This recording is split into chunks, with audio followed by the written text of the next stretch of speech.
Raidījumu piedāvā Riepu centri Pirelli Keypoint un Mogo – autolīzings tiem, kas virzās uz priekšu.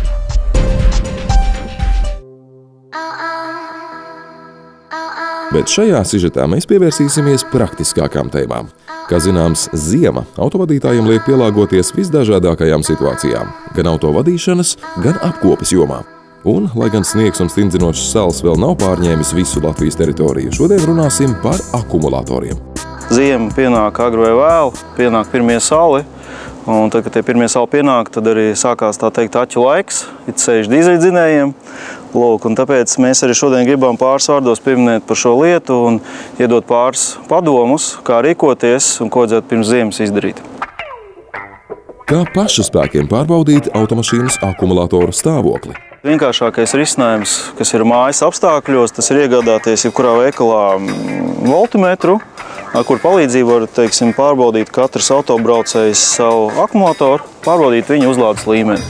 Darās tas gana vienkārši, tātad ieslēdzam voltimetru, noliekam blakus, paņemam tātad melnais ir mīnus, sarkanais vienmēr ir plus, to mēs neaizmirstam, un skatāmies mērījumus. Ja mērījums rāda tātad 12,7, kas ir ideāls, jums var būt droši, ka jums viss kārtībā.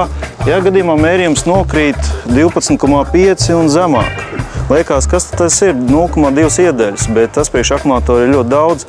Līdz ar to, ja jūs redzat 12,5 un uz leju, tas nozīmē, ka akumulātori ir jālādē. Jo ātrāk, jo labāk pirms ziemas.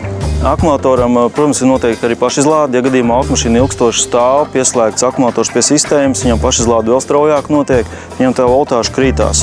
Un kā agri vēl kaut kādā veidā, bet to akumulātoru ir jāpabaro. Ja tas nenotiek, tad pienākot pirmajiem saliem, kad ārā ir mīnus grādi, starters ņēma vairāk enerģiju nekā vasarā, viņam tas ir nepieciešams.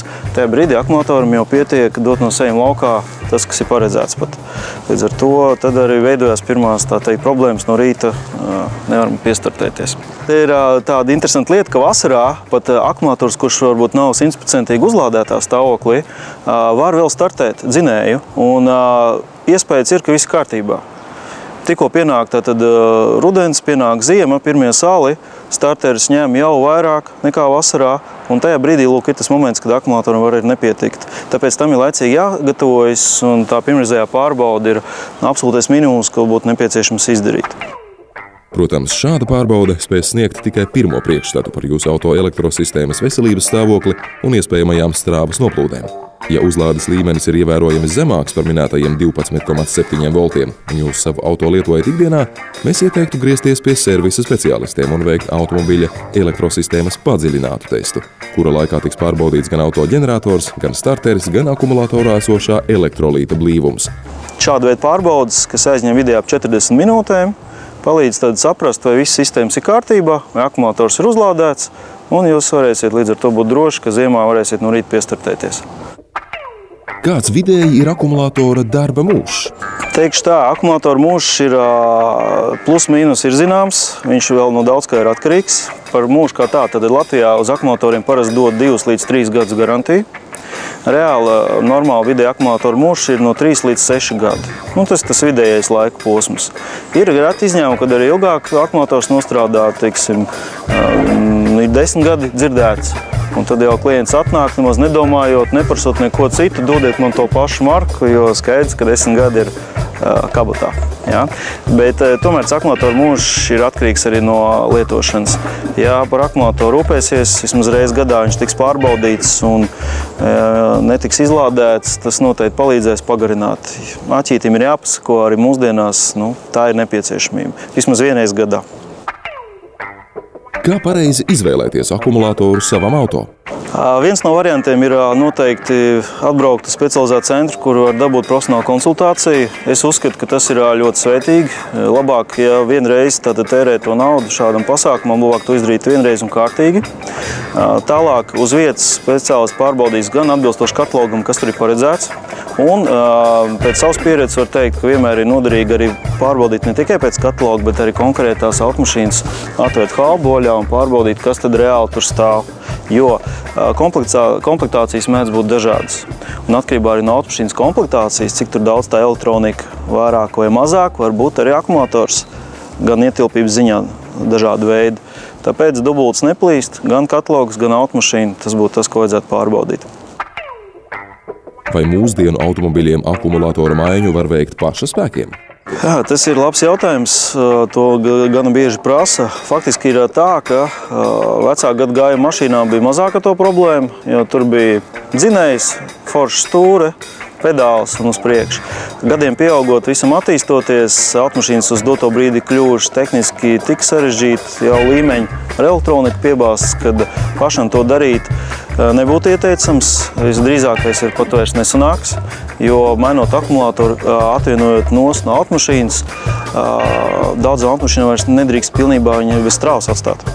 Līdz ar to var rasties kaut kāda veida dažādi neatgriezeniski bojājumi elektrosistēmā, un tas var izmaksāt daudz dārgāk nekā pats akumulators maksā.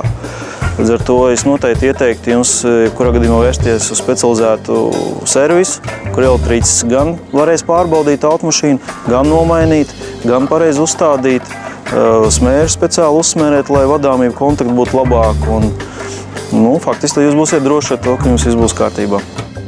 Bieži vien par savu autoakumulātoru problēmām mēs uzzinām pēkšņi. Pēc vēsākas nakts dzinēju vienkārši nav iespējams iedarbināt. Starterim pietrūkst strāvas, un jums nākas meklēt tā sauktos piepīpēšanas vadus un palīdzību no malas. Tad, ja ir noticis sliktākais scenārijs, tad faktiski darās tas sekojoši.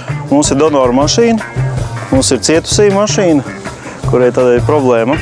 Mēs sākumā pievienojam vadus melnais mīnus, sarkanais plus, un pievienojam attiecīgi klāt polus, melnais pie mīnus, tātad cietušajai mašīnai un sarkanais plusiņš arī pie plusiņa. Šeit ir svarīgi nianses, labāk nesteigties, nesajaukt, lai nesajaukt plusus un mīnusiem. Mēs varam atstāt 1 minūti pagaidīt, lai tā enerģija mazliet pāriet no vienas automašīnas uz otru, un varam mēģināt veikt pirmo startu jau cietušajai mašīnai. Te gan ir svarīgi nianse, kad paša donora mašīna netiek ieslēgta. Nekādā brīdī. Tas nebūtu ļoti vēlams katrā gadījumā. Ja gadījumā tas notiek, tur ir papildus pīķa strāvas, lēciens slodz uz ģeneratoru, un tas var slikti beigties. Tā kā to mierīgi atstājam, darbinam tikai cietušo mašīnu. Faktiski tas ir viss. Raidījumu piedāvā riepu centri Pirelli Keypoint un Mogo. Autolīzings tiem, kas virzās uz priekšu.